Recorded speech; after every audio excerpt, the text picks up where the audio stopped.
thing, hold it down, we got this, locking this, and nobody stopping this.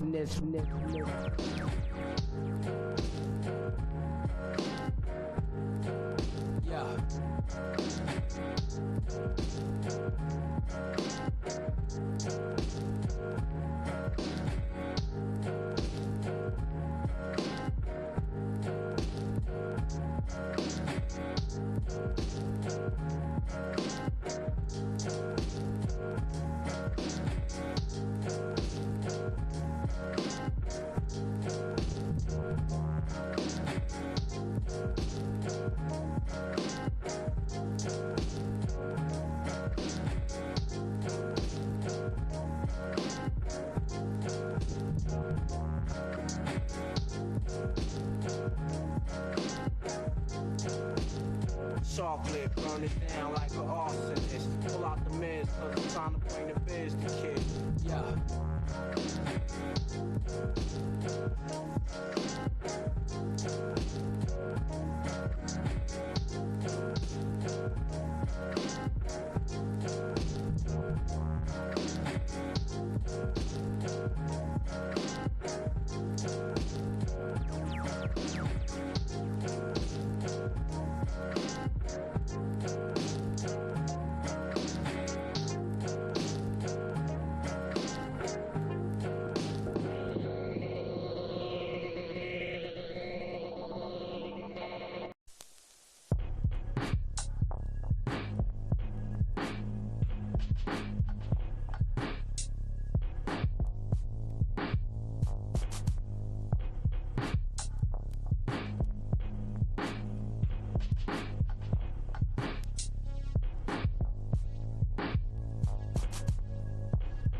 And there it is.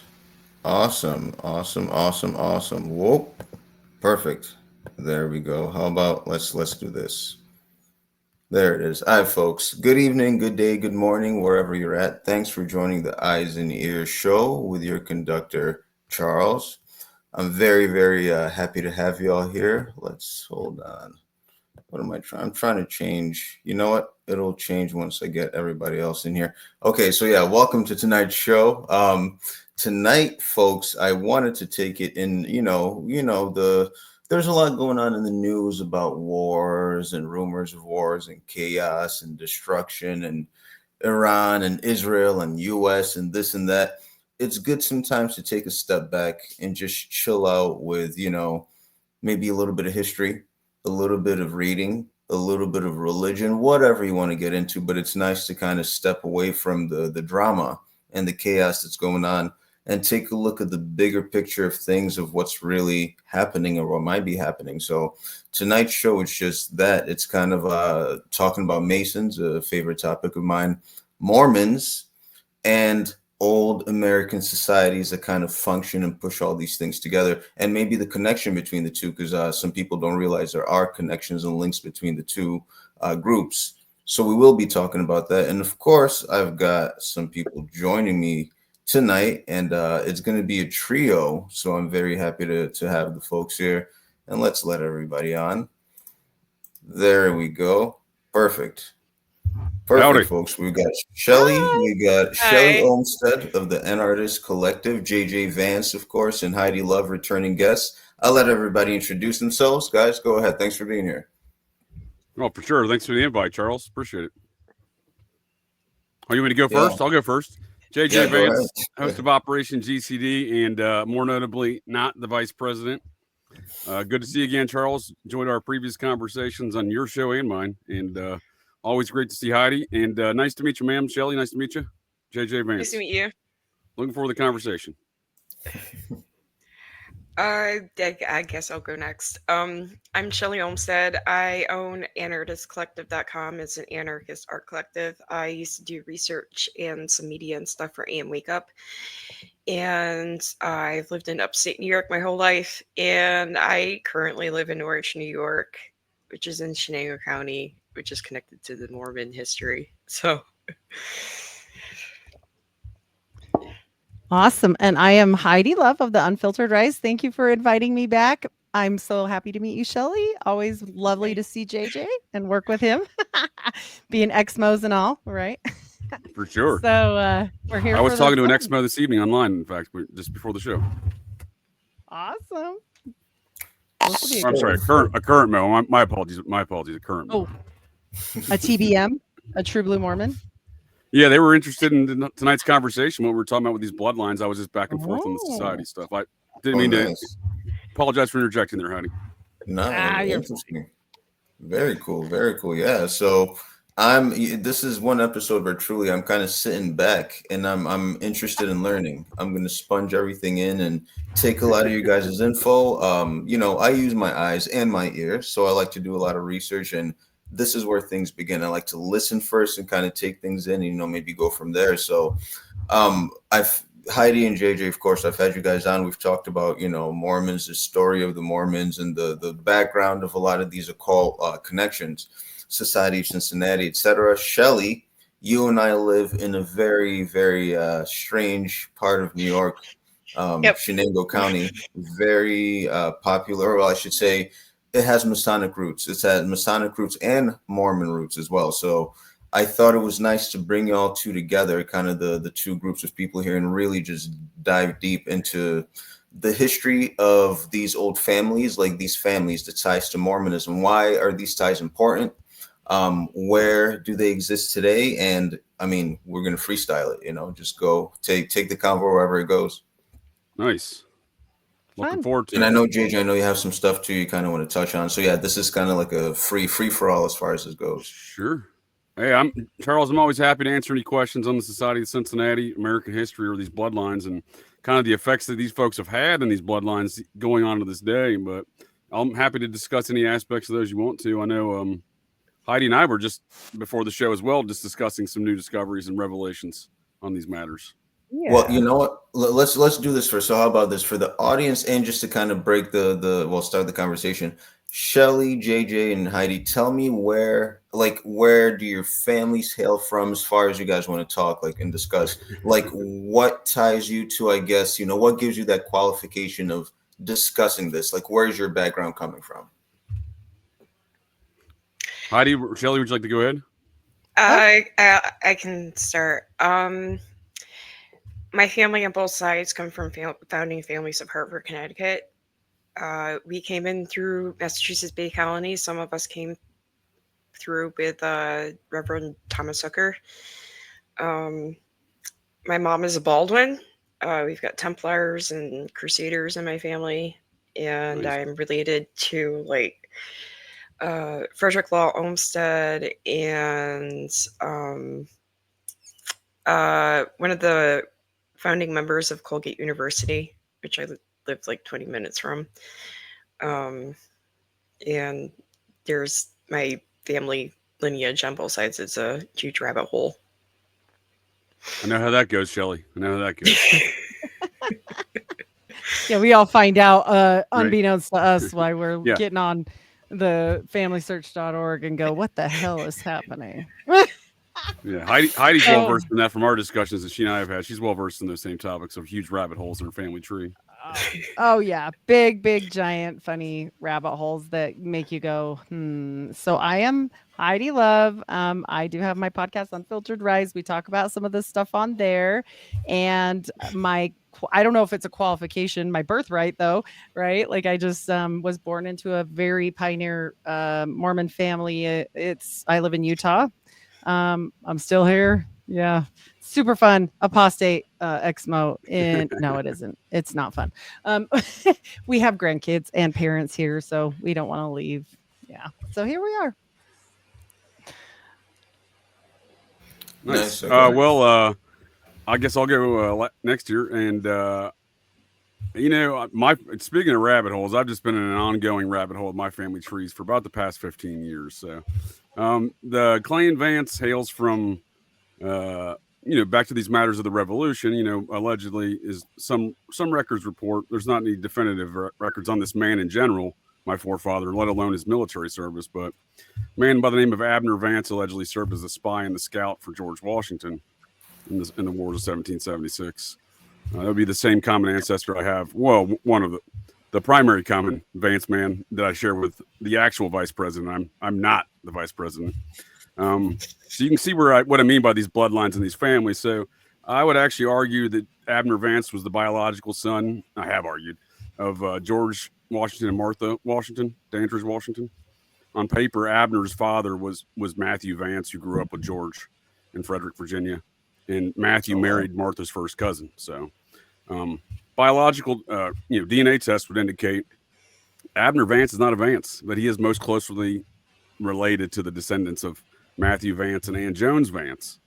And Martha's mother was Frances Jones.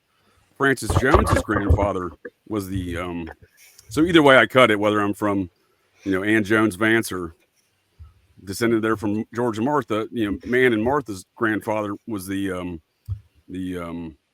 Reverend of Bruton Parish, Williamsburg, Virginia. And this is where the founding fathers in Virginia plotted the revolution in that church. They still ring the bell, you know, in accordance with these, in a ceremonial fashion to recognize certain important dates, like the 4th of July, et cetera. They ring the bell on that church there. So I have a lot of heritage there. I come from Jamestown on that side. My other side's New England, strangely enough. Again, as we'll unpack, these society families, they do intermingle and intermarry across the north and the south ends of the society. Being the Society of the Cincinnati, being George Washington there, he started a secret society of his officers all the original members were his officers in the war.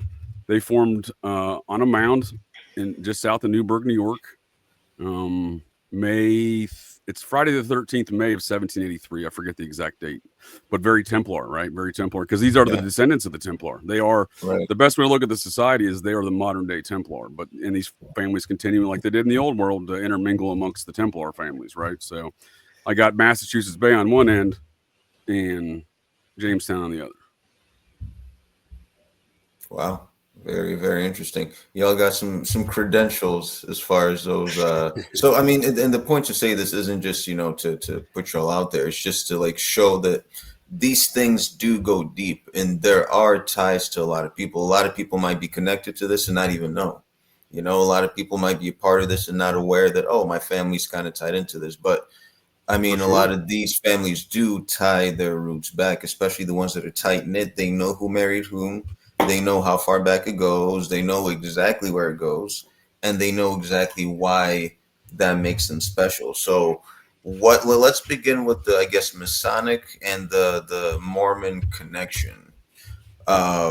Shelly, I'll start with you because I know you talk a lot about this. Like New York, why is New York specifically? I guess why is New York special? Like describe Shenango County where we're at, and specifically our area. Why, and not just Shenango, but really like the surrounding counties as well. Why is this a hotbed of weirdness? Oh, well, first of all, it's just been full of Masons since the very beginning. It's just you can't spit without finding a Masonic or an Eastern Star grave marker. It's just just how it is here. But there's a lot of industry, a lot of forerunners of industry and stuff like that, and corporations, and a lot of that stuff is based here. Norwich Pharmaceuticals is in Norwich. They invented Pepto-Bismol, and they were like one of the first, if not the first, producers of aspirin. And then there's oh god, I can't even remember off the top of my head, but it's been a giant rabbit hole looking into the history around here. And then the founder of co-founder and first president of IBM is from my hometown of Oneonta, and his son Sherman Fairchild is from Oneonta. He went on to open Fairchild Semiconductors and Fairchild Industries, where Werner von Braun was CEO in the 70s. Yeah, they're from my hometown. IBM was in Binghamton until it closed like a year or two ago, which is about an hour away too. And the Huntington Library in Oneonta, they went out west and basically settled in California, and a lot of the Huntington stuff that's named Huntington out in California is from named after the family in Oneonta. Oh yeah, I'm familiar with that Huntington family. I'm actually part of that, not that wing of the Huntington family, but a different wing. But that wing you're talking about, major players in California. The Albacore Club is kind of one of the fancy clubs in LA where they, you know, the bougie folks of LA. That was started by one of the Huntingtons out there. Is this Liza's family line? Do you know, JJ? Liza? I don't know if that's the same. It's definitely the same family. There's no doubt about that. We're talking about the same family that starts the Skull and Bones, that are integral in the start of Mormonism, right, with the LDS, and also my ancestor, who's a Huntington, and Joseph Smith's a Huntington.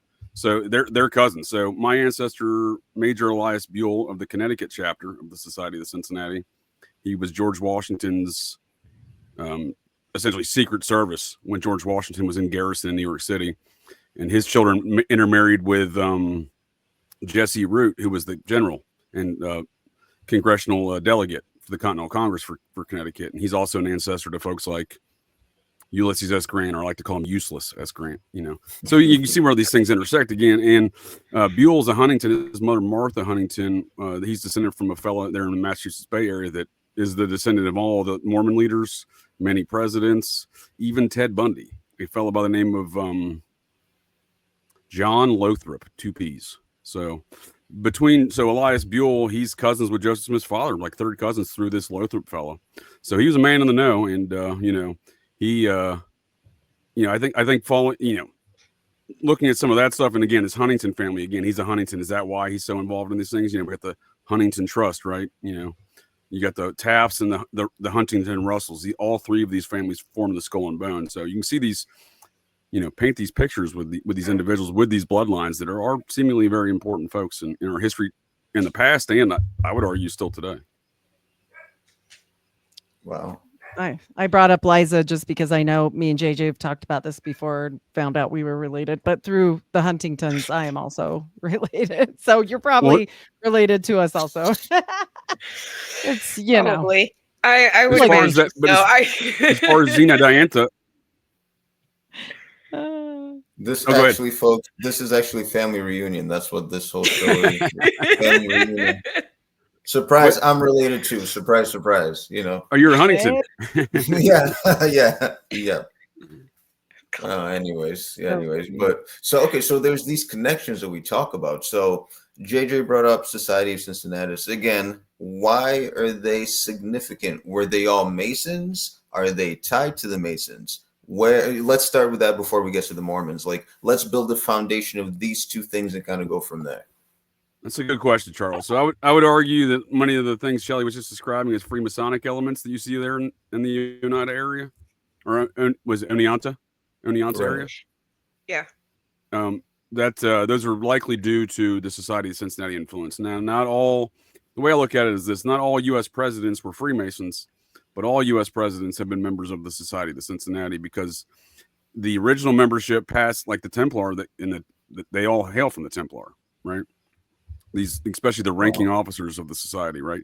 For example, George Washington, the first president general of the Society of Cincinnati, he's descended from 10 of the 25 Knights Templar that brought us Magna Carta back in 1215. Damn. Right?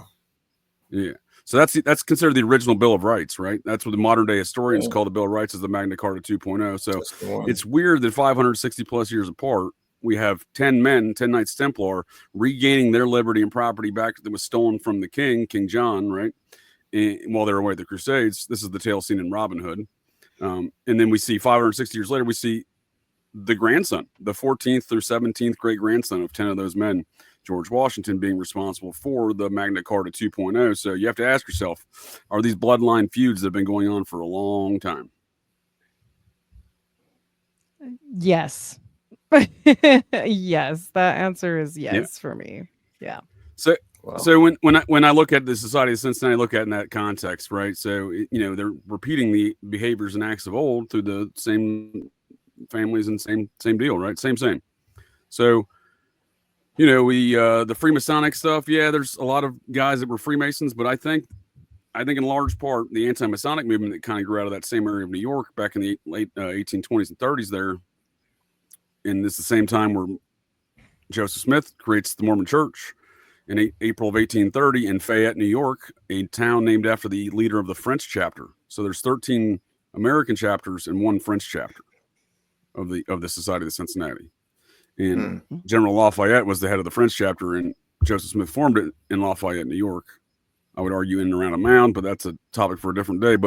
And Smith's grandfather seems to have been a member out of the Massachusetts chapter.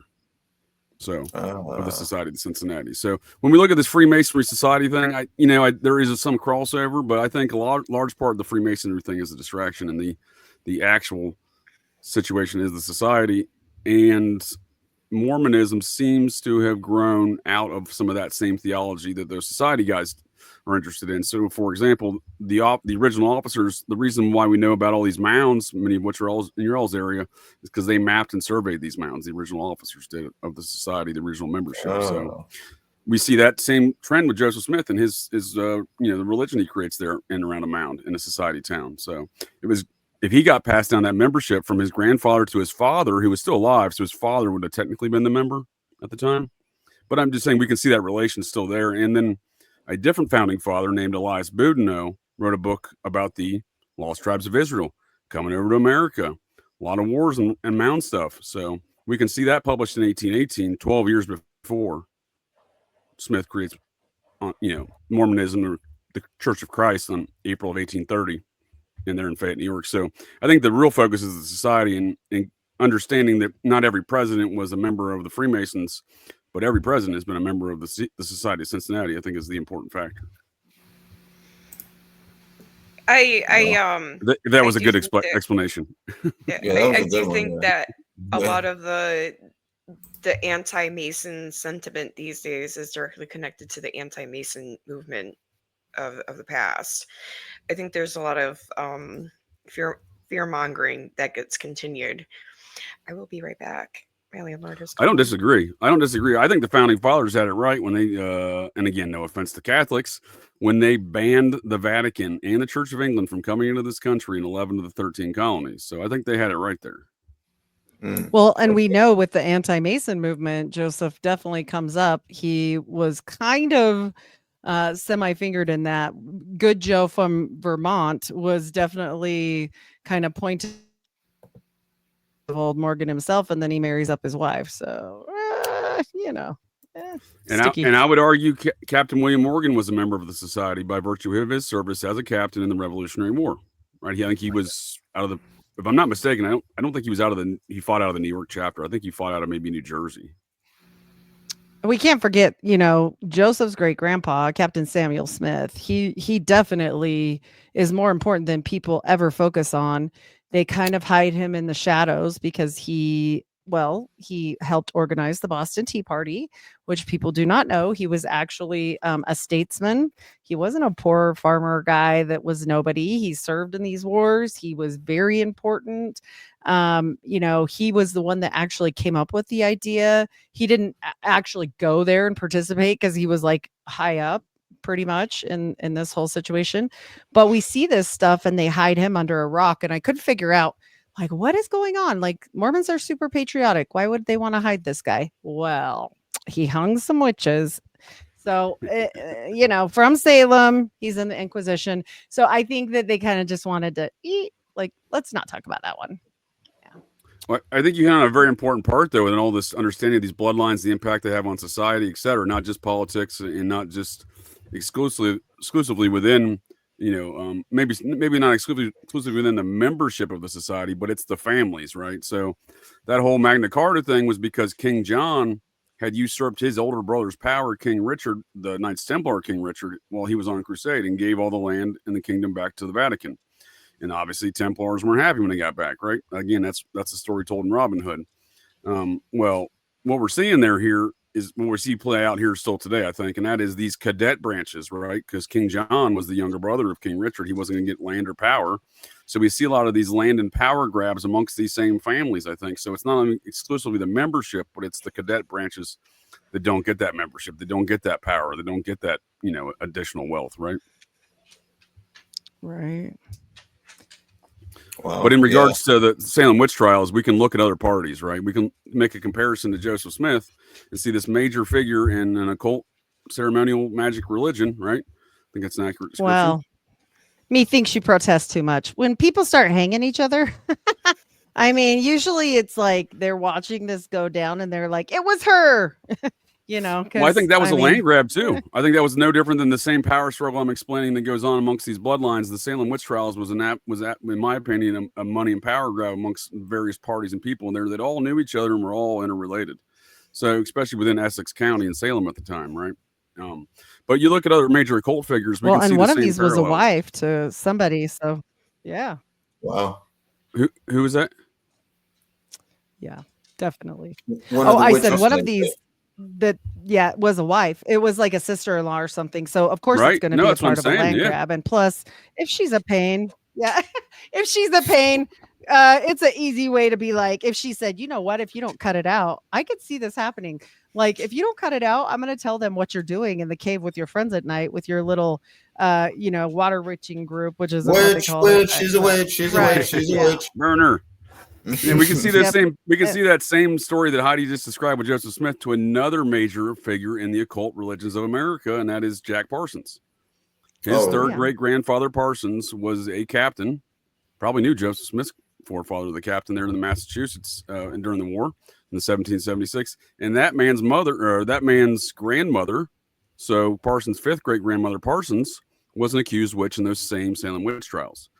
So why is it we see these major figures in occult religions in America, these ceremonial magic religions, Joseph Smith, Jack Parsons, they have the same paternal lineage, and that paternal lineage also goes right back to the Salem witch trials. Damn, dude. Mm-hmm. Well, I mean, look at Lumen Walters. They skip on him. Go ahead, Shelly. So I will say that there is some Scottish mountain magic. There's some of that in the family lines too. In my own family, we you all just have said abilities. Scottish mountain magic. Scottish folk mountain magic. Yeah. Folk magic.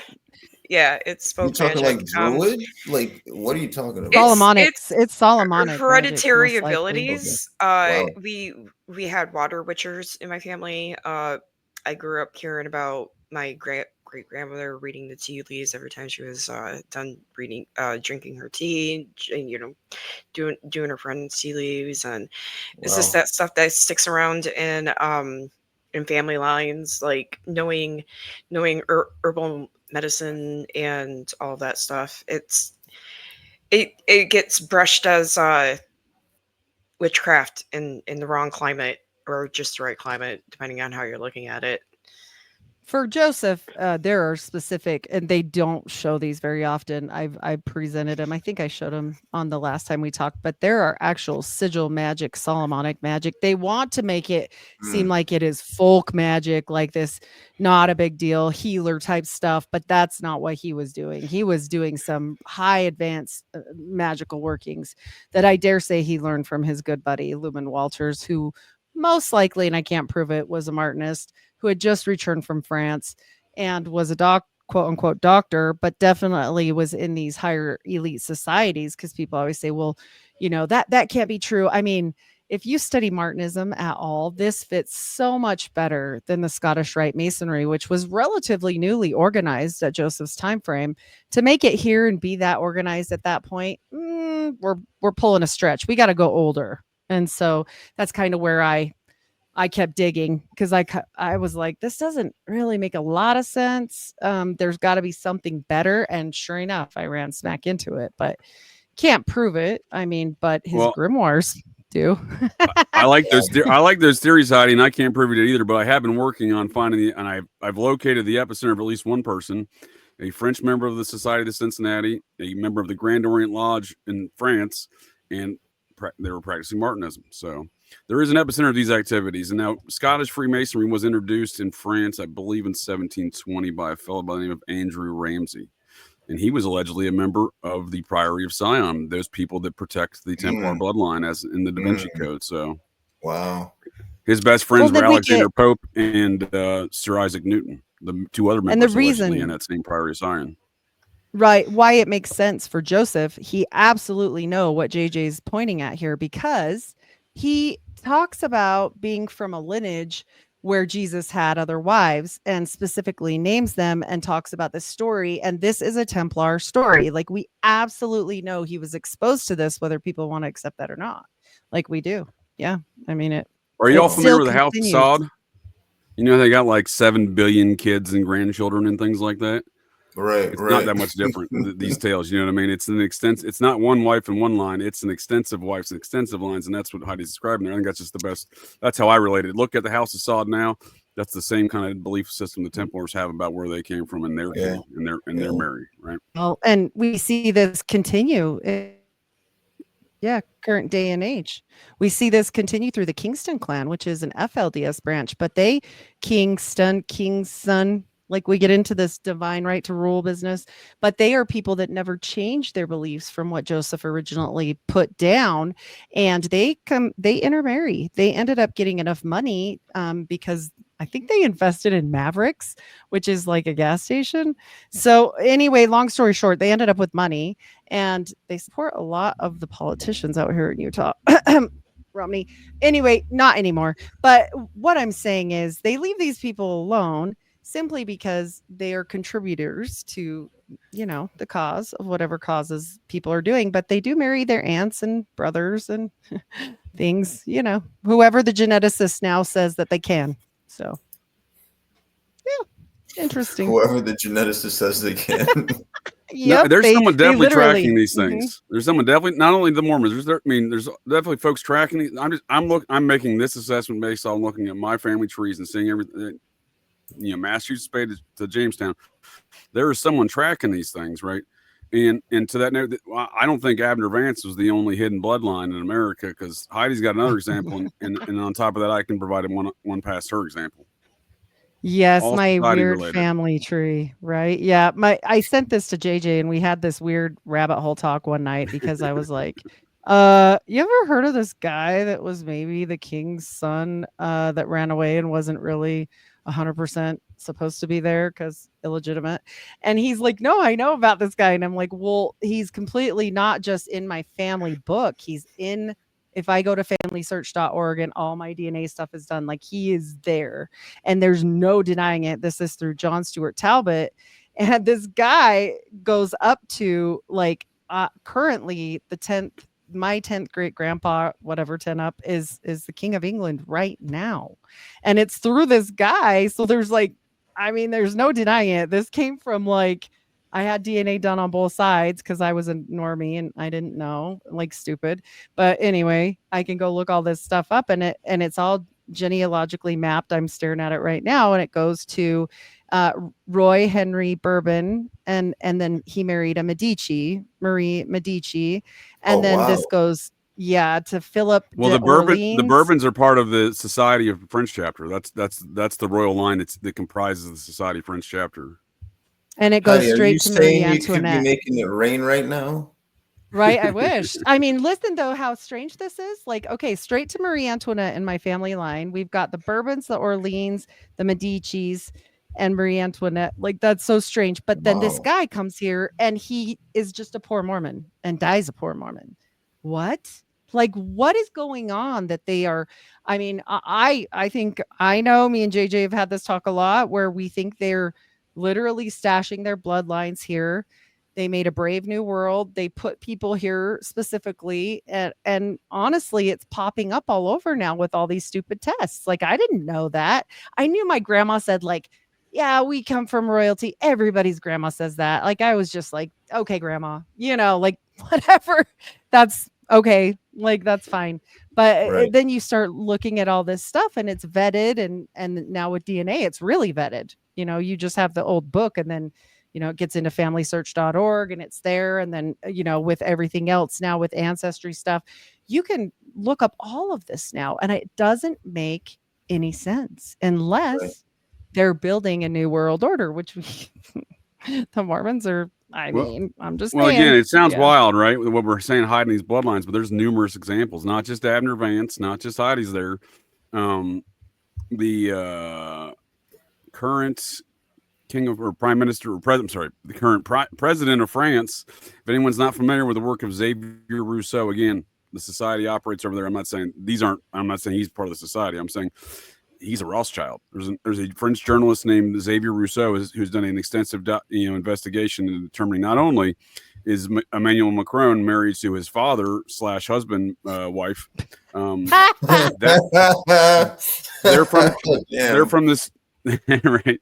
That's a true story. And who tried to put literally a giant golden dick statue on top of the renovated Notre Dame Cathedral? And you want to know how that's a Templar attack? The guy who built the Notre Dame Cathedral was the treasurer for the Templars. That was a Templar structure. So of course. And I sent these people want to put a giant golden dick. I sent my stuff to JJ because it sounds so crazy. I immediately knew what she was talking about. I'm like, yep. So the giant, I'm not kidding you, giant golden, not an obelisk, right? It's always dick. Back to the dicks. I have to tell you guys, like, I'm not being crude. I really am not. Every time you turn around, like, why does Onassis make giant, like, dick? He got the foreskin of a whale and made bar stools. Like, why? What on earth are you doing? What are you doing? I argue it's an ancient Babylonian sex cult, right? That's what we're dealing with. It's been going back since the beginning of time. Yeah, maybe even older than that, right? Humans have always been drawing and building dicks. Well, I think it's Who part of the knew, worship of the right? phallus in the veneration of these Tammuz. sex cults. It Yeah. goes, It yeah, it just goes All back. these well, it's all about rituals, the fertility. cults, the phallic It's what's all symbols, no, all of this it's stuff, all about power. fertility. Yeah, and it's all about fertility. In fact, the world's largest effigy mound, it's about 40 miles from here in Ohio. From me and here in Ohio, the Serpent Mound.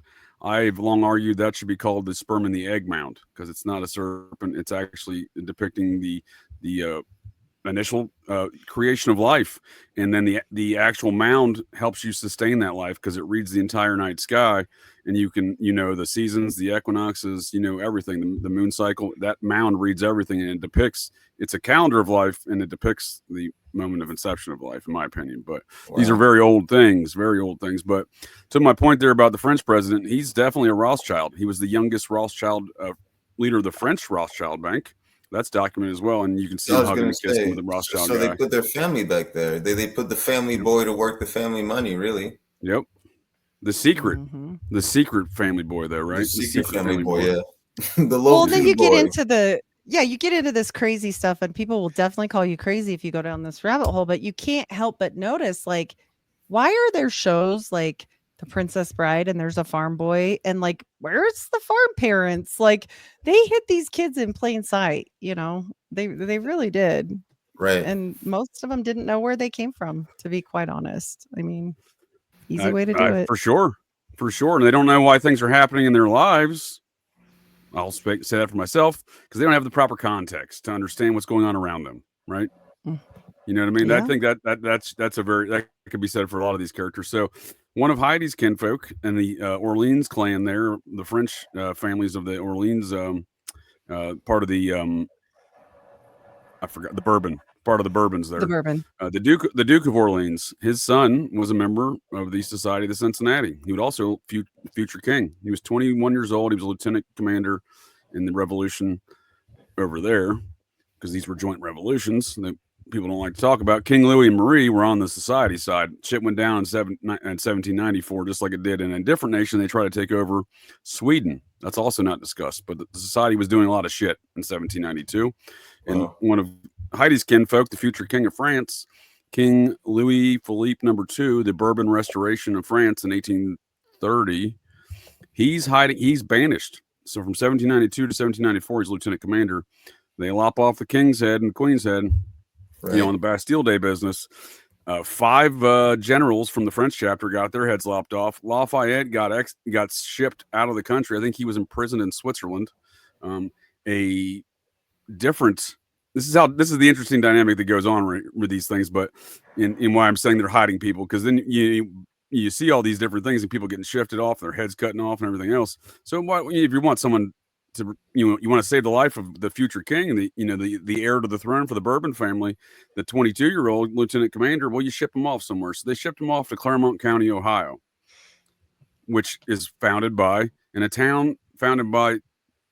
Major John Neville. He was the aide de camp to Marquis de Lafayette, the head of the French chapter, who was also the first cousin.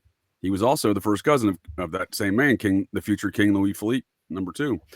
He hid out under an assumed name for 12 years in Claremont County, Ohio, and Neville as the town school teacher.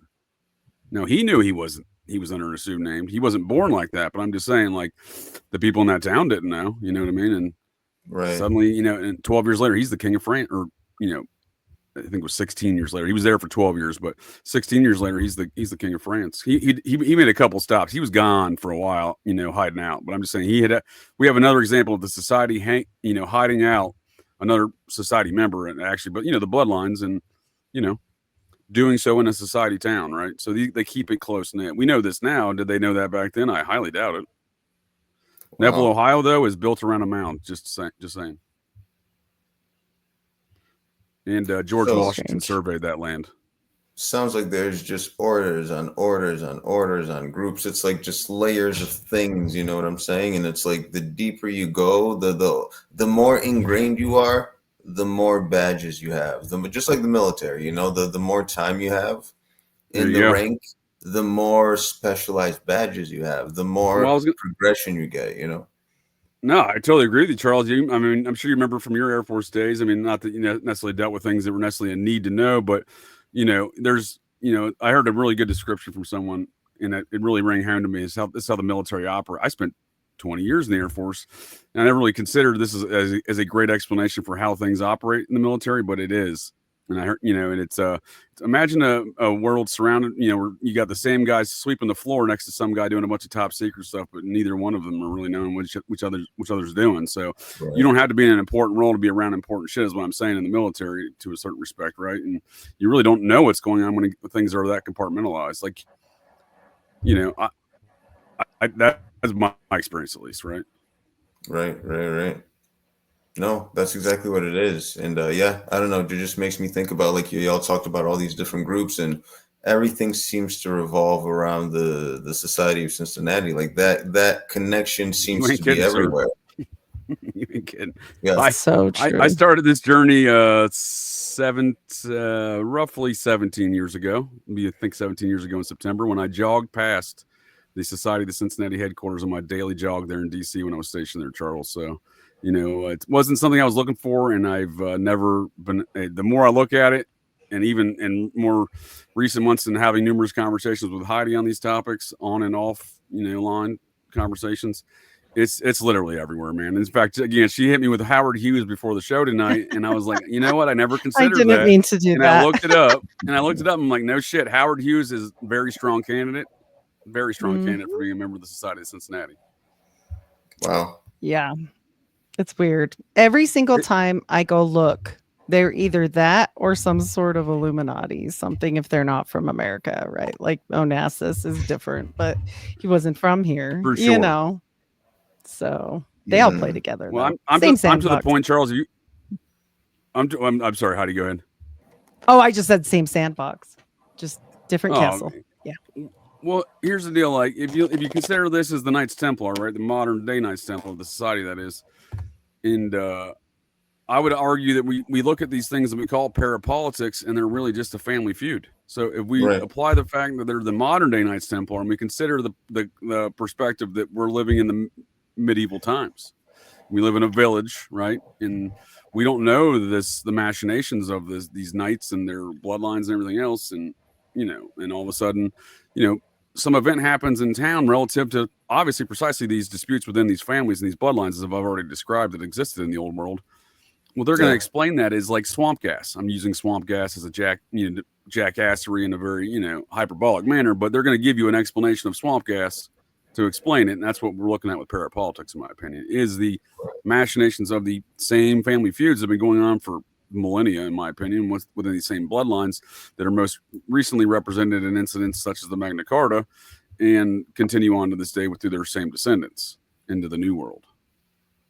Now, okay, perfect. So talking about those descendants, right? If there's such a connection all around the board, and y'all might have touched on this a little bit, but Shelly, you really, like, I heard this from you first. Smith getting kicked out of the county, getting kicked out of this area because of his foolery. Let's talk about that.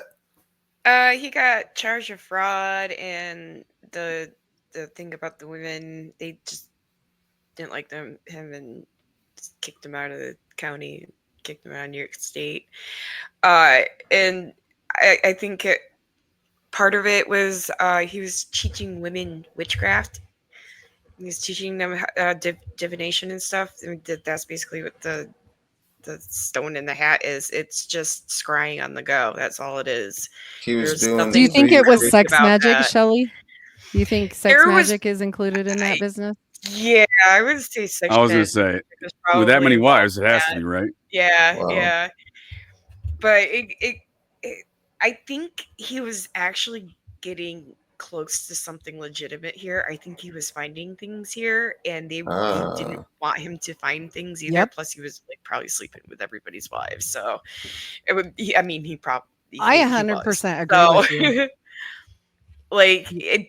I think you're right. Strange.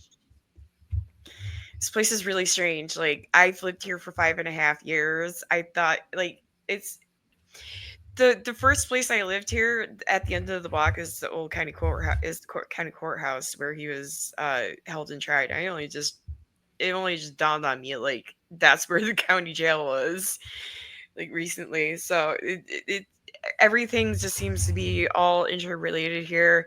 There's a lot of woo in the land. There's a lot of stories about like lights in the sky, which I've seen. Entities in the land, and then you go into like the Native American history. And I honestly think that when the Templars came to the U.S. to before it got settled by the colonists, I think they hid stuff in this region. Absolutely. I think I 100% agree with you. I 100% agree with you. And these I've been society thinking families been it after sounded stuff. crazy this whole time. No, I think they found stuff. Yep. I think they found stuff. And part of the Civil War was about that. Part of the Civil War was about that. Look, we see one thing here is Crowley, and people can dog him all they want, but this is something that he said is that Joseph Smith was a child. He hated religion. He hated religion, but he admired Joseph Smith. So he's giving us a clue there. Was he a disgusting pervert? Sure. But what I'm saying is he was telling us something in those writings that he maybe inadvertently didn't, because he hated everybody else. Anybody that stood for like religion or stuff like that, he was like, no, awful, awful, awful. But he admired Joseph Smith. Why? Because I think he knew he got his HGA, which is a holy guardian angel. I think he performed the Abermelon. I think he was teaching other people this magic. And it is specifically done, if people want to look up Martinism and the practice of Solomonic magic. When we look at this, it's done in the fall equinox or the spring equinox, where they say you can pierce the ether and speak to spirits. And when did it happen that he spoke to a spirit? It was on the fall equinox. I'm sorry. It is so clear to me. It's just clear to me. Yeah. Well, you can see that also with Damien Eccles, Mr. West Memphis 3 himself. He talks about it. He talks about it. He venerates Crowley and Smith. He specifically has a whole episode out about Joseph Smith. And fascinating to me that this guy would be talking about a religious leader. Like, that doesn't make any sense until you pull it apart by the seams. But they want to just blow it off as folk magic. Look, Freemasonry, the normal factions do not practice magic. Do they read about it? Do they study about it? All those things, yes. But Solomonic magic is practiced by the Martinists. They are a practicing order. It makes so much more sense. And especially when you bring into the fact, these French people that are going missing, getting shoved over here, like all this stuff. I mean, we don't know who was in touch with who. And I do know this. They tried to play off this whole Joseph Smith was a farm boy and he didn't know crap. Look, he couldn't write an English letter, is what they say. He's learning Hebrew from his Jewish teacher, right? Because if you can't understand English, you should definitely go try to do Hebrew, because that makes 100% sense, and that doesn't make any sense until you pull it apart and that his grandpa, Azael, not Azazel, sounds close. Azael Smith, his cousins were interesting. Dr. Nathan Smith and Dr. Johnny Smith, both who opened, Dr. Nathan Smith was in charge of opening not only Dartmouth's medical school, but went on to open Yale's medical school, and he got chased out of town for digging up bodies. So I'm just saying that's and not allegedly. Somebody might have, I don't know, I might be not in the same place there, but I will say this, it's in a court case. He was chased out of town for digging up and stealing bodies. So that one's on the books for sure. They will try and obfuscate that that's not his cousin. And it's on both sides. And you have to go up through Uncle Jesse to find this, because they will lie their ass off. Look, they hide all of this stuff. They don't want you knowing they hail from Salem and they're practicing witchcraft and woo-woo stuff. Like, come on, that sounds really crazy. But Crowley saw this. He saw this, and that makes sense to me. I mean, I think you're 100% right, Shelly. I think they closed down the cave because they knew something was in there. Well, you make some great points there, Heidi. There's a cave system here I just found out about. And I've been saying for a few years now, this place is so freaking weird. I swear to God, there's a portal. I can't count how many doppelgangers I've seen in town. And I've just had so many strange occurrences here.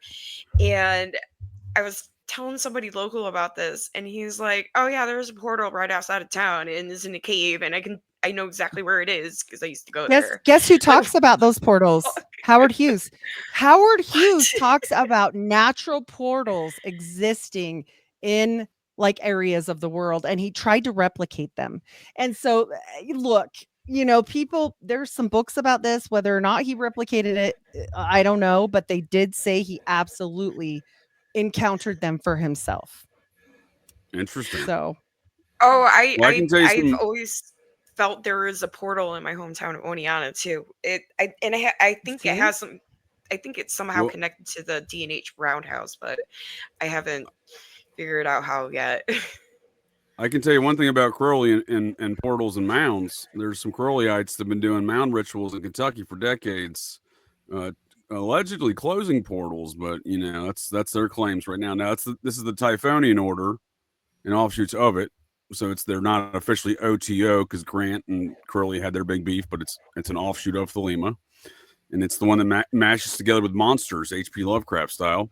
I would argue John Podesta and his pal Peter Levenda, the UFO fella. They've known each other since '78. I would argue they're both part of the Typhonian order. I have a picture of, if folks don't believe me that Levenda's in the OTO, I have a picture of him doing an OTO ritual on TV from the Discovery Channel, admitting to being an OTO guy. So they do love mounds. Whether they want to admit it or not, I got numerous instances where they're doing these mound rituals with portals. But on the note of sex magic, the first person to introduce sex magic in America was not Crowley, though. Well, I do agree with you. No. This Fraternus Saturni comes over and does a whole bunch of introductions to some weird stuff. Like, he's not the only one for sure. He just blew the lid off it. Well, no, he's a major figure. I'm not downplaying that. I think you get some great points. I'm just saying, if you want to get, technically and chronologically speaking about it, and back to the society families there, Charles, a fellow by the name of Pascal Beverly Randolph and his Rosicrucian order would be the first ones introducing sex magic into America. Around what that era? We know of. Pascal Beverly Randolph, you said? Yeah, of the Virginia Randolphs. I'm a Virginia Randolph, so this would be a distant cousin of mine. You mean the author of Sexual Magic? That would be him, sir. I believe the year would have been about 1885, but I might be wrong on that. I mean, look, what do you got there on a date? Hold on. 1855, maybe? 1855 comes to mind? This is all back to Babylon. Like, honestly, wherever it landed in America doesn't matter. I mean, it does because it's your family member. But in general, it probably was infiltrated all over the place. They just kept the DL. I think it does matter, Heidi, because, again, we're back to the same families here we're talking about, right? The same bloodline. Right. 1855, sir. I think it was September 1855. Okay, I got a different date. Yeah, 1855. Okay. What did you say? 1857? That might be. You might be right. 55, I think he said. It's around that time. Yeah. So it's 1800s, late 1800s. Yeah, we'll call it pre-Civil War. And you know what? Here, let's do a little. Let's do a glimpse from the book, from Pascal's book. Yeah, so you know what I'm talking about then. And then you're familiar with the works of this man and how this is obviously still a book that gets discussed today. Then, as you're describing it to me right now. Well, this is on archives. Yeah. Sexual Magic, Pascal Beverly Randolph. Okay. I'm looking up his relations to Thomas Jefferson, who's also a Randolph. They think they're third cousins. Oh wow. Hey, is that if you're looking genealogy stuff right now while we're chatting, will you find out if Beverly's a second surname or a middle for me? Because I got a lady that really matters if it's a surname. Speaking of 33rd cousins, I am related to Barbara Bush and George W. Bush to the Pierce side. If Crowley is not her father and it's really Pierce. You beat me. I was about to say if she's the Pierce, right? One or the other is my 33rd cousin. Whoa. I can't remember which one it is. We can't control. We can't control it. No, thanks. My uncle, my uncle Bob on the Baldwin side. He's the family genealogist. He has a degree in history, and I used to go to the New York State Historical Library with him in Cooperstown, and the Oneonta historical room in the library. And in the 90s on for a while when he was doing his genealogical research, and around the time of the Iraq War, he decided to lay that one on us. Like, hey, we're Surprise. going to war. Hey, we're related to that warmonger. So it's like now it's playing which warmonger are we related to? We can't Yeah, you control can't- these things. Yeah. Yeah, you can't choose No. your family. You can't choose your No, family. you can't. No, like when I wanted to cry about mine when I found out the Medicis, I There was you like, go. "Oh my gosh, I'm a lizard person." What? Yeah, that was all I thought. I'm related to King Baldwin of Jerusalem, but I don't know how direct it is, but I'm related to him. Oh. So that's pretty interesting. Yeah, I mean, I think all these. I always argue, folks. Question why. I get lots of questions from various directions and whatnot. Why I'm interested in genealogy, and I do have various reasons why I'm interested. But the fundamental reason I tell folks is if you don't, it's like a tree that doesn't have any roots. If you don't know where you came from, you're like a tree with no roots. And those It's roots also squeal on people. P.S. It's also a really interesting way to find out more about American history because, like, just going back into my own genealogy over the past few years has been, I knew about some stuff, but I kind of just left it to my uncle because he was obsessed with that stuff, and he's got all the family heirlooms, and my mom's really bitter about that, so I just kind of forgot about it. But I went back to it after a few things I experienced, and going into family history, your genealogy, it opens up a huge can of worms just with American history and just world history in general. If you can find your genealogy that goes back far enough, and it doesn't even have to go back that far. No, because we've been lied to the entire time in all history in this country. Like I was saying, I can argue many points that the Civil War has nothing to do with slavery, right?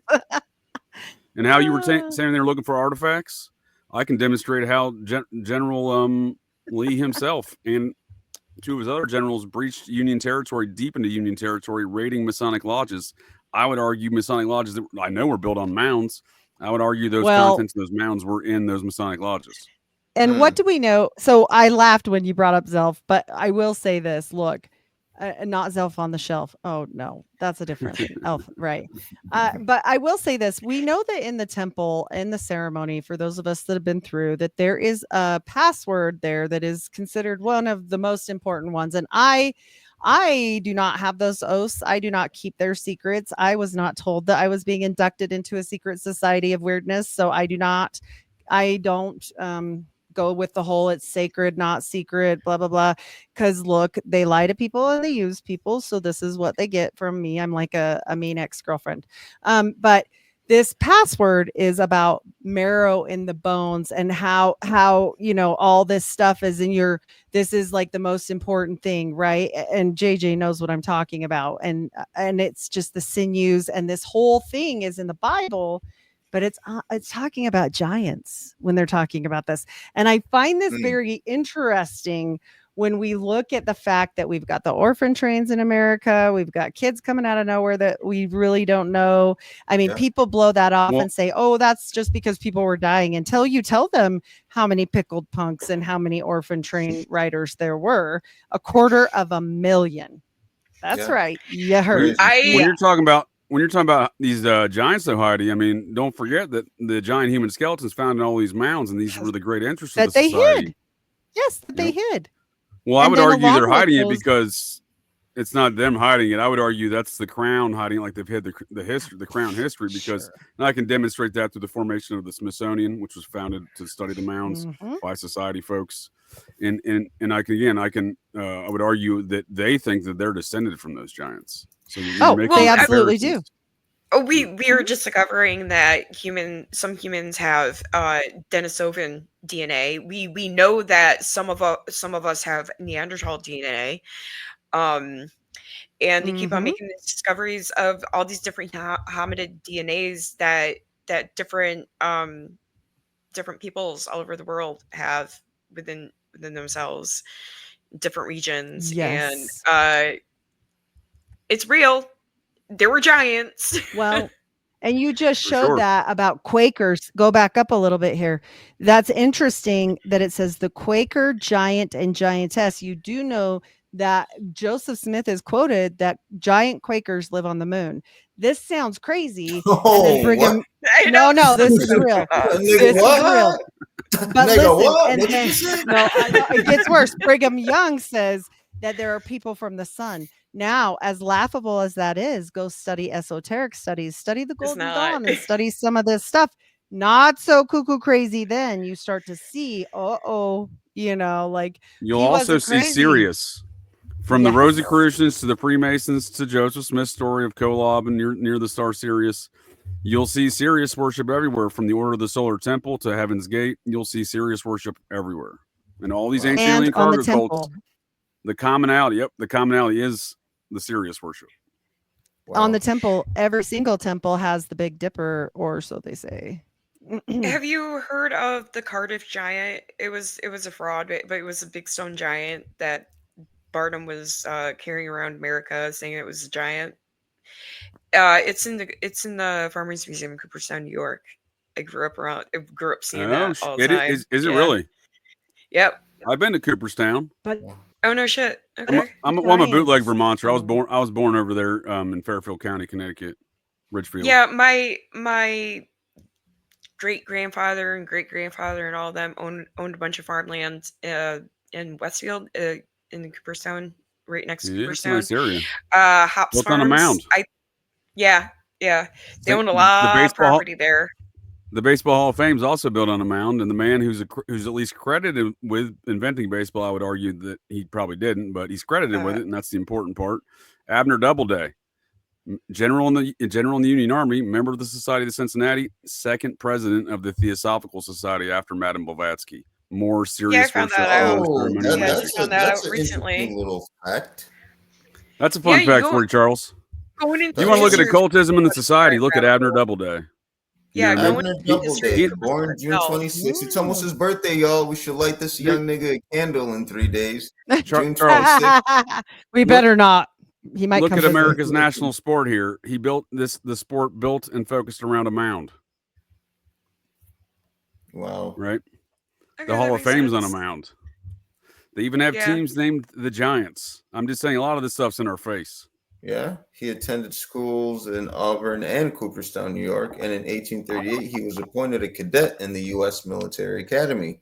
He was an artillery officer in the Mexican War and fought in the Seminole War in Florida.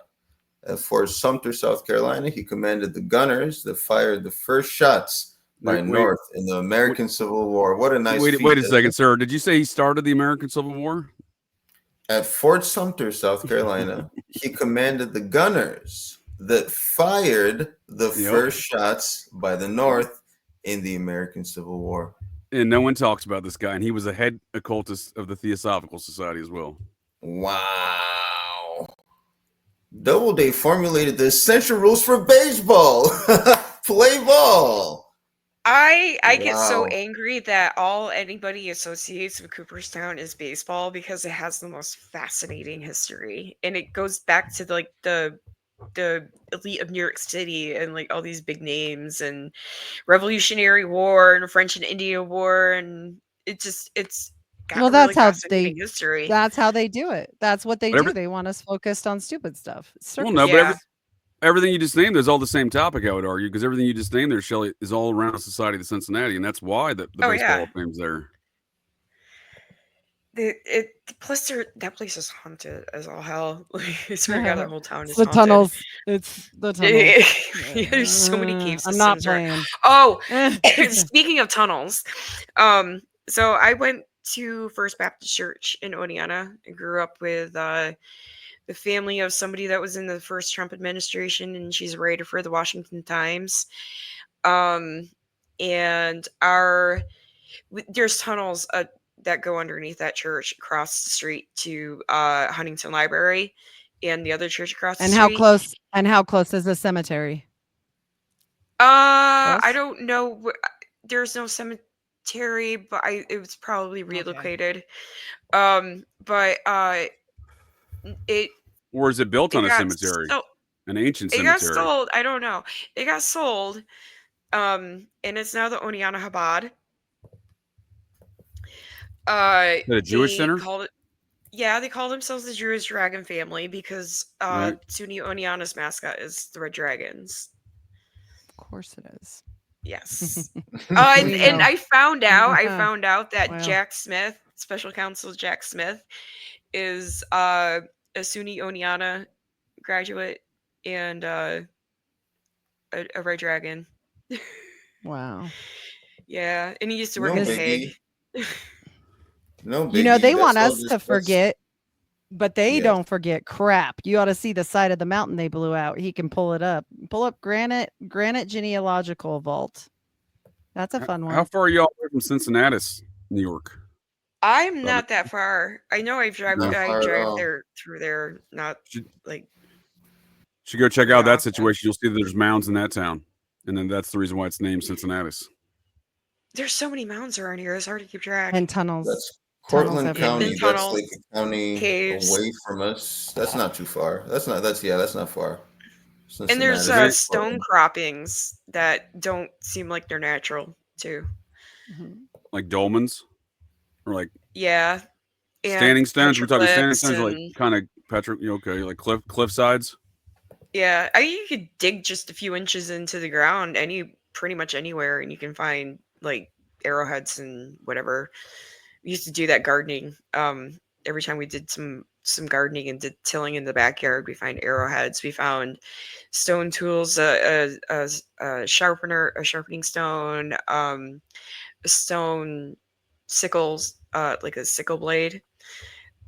We eventually threw them back in the ground because we didn't want to leave them out because that stuff started happening after we dug it up. I'm a big fan of your ideas there, Shelly, about the Smithing gang finding stuff up there, because again, this is a society effort, and the society is very interested in these things. For example, when the Smithsonian was founded, the guys that did that first study of the mounds, the Squire and Davis, they brought in a guy from the French chapter named Laplangen. And Laplangen did some interesting studies after that initial mound study in America. He never went back to France. But they do a lot of these things. Napoleon, a member of the French chapter of the Society of the Cincinnati, Napoleon Bonaparte. He's the reason why we know he did a huge study when he went over to Egypt there and the Sphinx and everything else. And it's still, that study is still considered the seminal study of ancient Egypt today in the Western world. So this is the interest of the society. So when you say you think they found stuff, I'm convinced they were digging in looking for things. And when you say the Templar were here before, the Templar were here for hundreds and hundreds. This was their land. Like I said, they stole the land in 1215. Well, I would argue they stole that land here at a later date preceding 1492, but after 1362, the date marked on the date marked on a land claim that was found in Kensington, Minnesota, buried by the Knights Templar. Found in 1895, buried in 1362 with the various markings, the Kensington runestone. Back to Napoleon, America got that land from that land claim in a secret deal with Napoleon. Thomas Jefferson and a member of the Society of the Cincinnati, who was a member of British Parliament, in a secret deal, we got the Louisiana Purchase. It included Spain as well in that. More Templar descendants. So I would argue we get into Lanzo Meadows. Yeah. They probably came up through there down. Yeah. There you go. I argue that land claim is representative of a much older situation, like you were just saying there, Nova Scotia and Newfoundland, right? Well, we know that they definitely were pushing Mormons up to that area, and they were taking Native American brides, and I know that for a fact because I'm Micmac. So and we see that with the Micmacs, right? Yeah. There are very Scottish Sinclair-based, flags and their seal or whatever, their crest. Mm-hmm. Yep, it's very interesting. They oftentimes tell the Mormons to take Native brides, and you guys won't like why. Well, first of all, I postulate they see magic like recognizes like some of the things they may have learned from their ancestors, right? But also, we can't dispute the fact that Brigham Young said, "Please buy up all the Native American children." He did say buy, and then they can become more white and delightsome. So. Oh, of course, because when they're brighter, they're smarter. Well, I would argue, though, also that what history seems to indicate is these folks have been intermingling and intermarrying for thousands of years, right? It's no different than you have Micmac heritage. I have Cherokee, not just the Georgia Cherokee. We got Cherokee in Vermont. I don't know if you all knew that. There was Cherokee up there as well. So I think these bloodlines have, in large part, and many of the bloodlines at least, have been marrying into the Micmacs and everything else. So when you're saying they recognize magic, well, they're recognizing a shared heritage. It's the same thing I think the Cherokee discovered when the Scots-Irish came down there in Western North Carolina and Georgia. They're building homes that were identical. How did these two civilizations, the Scots-Irish and the Cherokee, build the same structures for homes, right? Yet not know each other. Yep. Wow. Exactly. And reading up on the Merrimack, I guess the name or Micmac, the name Micmac comes from the word Nickmac, which means my close relatives. The correct spelling of their name is Micmag. However, the use of Micmac became very popular over the centuries. The Micmac were called various other names depending on the language spoken by the Europeans they got into contact with or the place they met.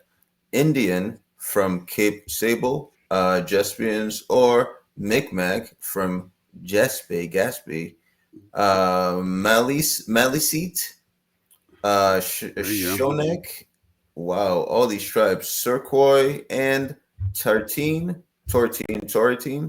However, between themselves, the Micmac called each other Unuk, which means the people. The Micmacs share many similarities with the Maliseets of New Brunswick and Abenaki of New England, with the exception being that they were not farmers. Interesting. Yeah, and there was a good comment from Buddy Cole in there that the Micmacs were indeed one of those native cultures here that had pre-Columbian writing systems. Yes.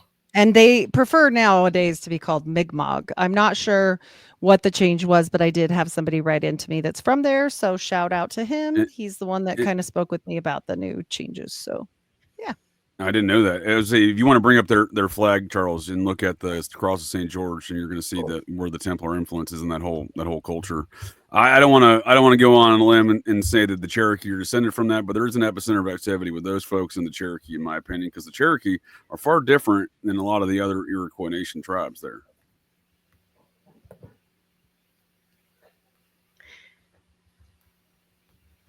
So there's that. Yeah, that's pretty obvious. See what I'm talking about? So it looks very Muslim-y. Well, very and I can fix that. I can solve that for you. So we've been misdescribed what the Templars' logos were. So at one point in time, they were depicting that crescent moon because they formed out of the Hashish assassins in the 11th century, and down there in Jerusalem. And the Morgan Freeman character from the Robin Hood Prince of Thieves 90s version of the tale, right? The Hashish assassin, right? To Kevin Costner. So that was the first one I really remember seeing. So that's the one that sticks my brain hole. But the Hashish assassins, their uniforms were white with the star and the crescent moon. So you see a mixture of the Hashish assassins and the Templar stuff right here. They both wore white. The Templars put the cross on theirs. And at one point in time, I believe it's alleged, at least they did include the crescent moon. Because the Hashish assassins were the Islamic mysticism kind of, magic biz. And they were the kind of European magic biz, right? Right. But one of the founders of the Templars was part Sufi. Sufi. Well, and Johnny Smith, that was at Dartmouth, where Joseph's Church of Christ was already formed underneath that cousin PS. All of his theology is very interesting, and he didn't discover the whole breakdown of it. Doesn't take away that I think he definitely spoke to a spirit, but he also was completely immersed in these Eastern cultures and teaching some of these languages. Why would that be? That makes no sense, if they weren't influenced at some part. So yeah, it's interesting. Wow. But why would the Micmac Indians have the matched together uniforms of the two units? Because people think the Hashish assassins and the Knights Templar were different. They were not, sir. I can assure you of that. And this is, of course, their organization, their composition, their leadership, all erupted from the same location, at the same time, the same people. Bill Cooper talks about this as well. That connection. There you go. That Mystery Babylon connection, of course, in that series. The Hashashins, the Muslim connection, the assassin connection, the Templar connection. All of that. It's just the same thing rolled down over the years. It's incredible. Mm-hmm. I think so we see the logos of the two units there in this flag with the Micmac Indians across the world. Right. I think that all the Templar stuff can all be traced back to all the mystery schools, like the Essenes and the ones that they mixed all the different mixtures of all the different religions, spiritual paths, like Sure. all those mystery schools. I think it's all just continuation all the way back to Egypt and even It before that. absolutely is. Yes, 100%, and it's still happening sure. because listen, what this Johnny Smith that I'm talking about, that's his grandpa's cousins or whatever, right? He's completely immersed in, and he's over these languages, multiple languages, but he's also super into Armenian and Armenian views, Armenianism, like all this stuff, controversies of the 1800s about this. Like that seems like a very strange topic of the time, right? And not only that, but we've got, all these learned people that are probably definitely involved in these Babylonian cults, which you can take your pick. It always goes back to that. But you're 100% right. When you look at this and you dissect it, you see it go back to the same thing every single time. It's not just the Mormons. I just pick on them because I was one. They lied to me. So, make a girl mad. There's also evidence of the ancient Egyptians being in Ireland and Scotland and stuff. Also the Americas. So I mean, all this Absolutely. like Templar bloodline, all this like ancient like ancient Christian bloodline can all be traced back to even the Egyptian bloodline, even in the European countries and the Americas. So Well, the whole New World thing, I think it's like reclaiming ancient bloodlines that trace back to Egypt. 100%. Some people will tell you that. Some people will tell you that certain Mormon connections go straight back to Egypt, and Joseph was definitely one of those people trying to make those connections. You're The further right. you dig What into if Egypt stuff, was the here? less crazy it sounds. What if Egypt was what we call Egypt was here though? The new Atlantis. So that I mean, LaPlongeon guy I it was could telling you be. about before from the French chapter of the Society of Cincinnati that came over here on the start of the Smithsonian and helped out the two guys that ran that mound survey for the Smithsonian, Squire and Davis. Again, all society activities, right? From society descendants, even Mississippi Senator Jefferson Davis is the one who signed off on us in the Senate. So again, he actually protected mounds on the Mississippi River in War of 1812 from what is now known as Effigy Mound National Park. That was his assignment. He was the captain there. He was to protect those mounds. So this is all society stuff, is what I would argue. And relative to this LaPlongeon fella from the French, the hereditary member from the French chapter, he would go live with the Mayans. He would go on to he was kind of like a real world Indiana Jones. This is what he did after the mound survey. He never went back to Europe. He went down to the mines. He argued and documented his journals and studies that what we describe as the old world is actually here. We live in the old world. Well, they do keep us out of the temple of Osiris and Isis that's at the Grand Canyon, don't they now? So, and LaPlongeon was on. He goes over some of that stuff and his stuff. Not so much the Grand Canyon, but the culture that would have presented that. I think Bimini Road is part of Atlantis, but I think Atlantis was a worldwide culture. It wasn't. I don't think it was just in one spot. I think there was basically capitals all over the world, and it branched out from that. Like a kingdom type of thing, right? Yeah. What if we're looking at it wrong? It's more like a kingdom, right? What if we're looking at it wrong? It wasn't the whole world. It was a kingdom amongst other kingdoms like we do today. We're America amongst the Vatican, or America amongst other countries, right? The Templars lived in what is known as France, Spain, Portugal, Scotland, England, etc. They had places in Madagascar, Goa, India, right? So what I'm saying is they were sovereign folks who had lived in their own kingdom, and I view Atlantis in that respect. This is the same bloodlines. You go back, it existed at a time when other things existed in the world, but we're never as advanced, because where did these folks learn these things? How do these bloodlines pass down advanced mathematics and astronomy through these bloodlines so they can read maps in the night sky? I will say epigenetics is really strong. I agree. I think that's some of the occult secrets within these bloodlines and families and their organizations. And look at all these places they touch also. So this is a Templar trail, just kind of showing you where their influences went. And with these influences, you take language, you take culture, you're exchanging traditions, you're exchanging knowledge, especially. There's resources going through this. Trade, merchant, like mercantilism. You get merchants in there, you get trade, commerce. Yep. This is so much more than just, oh, look, I got a flag, I believe in Jesus. Yeah, this is about Jesus. Peace. Thank you.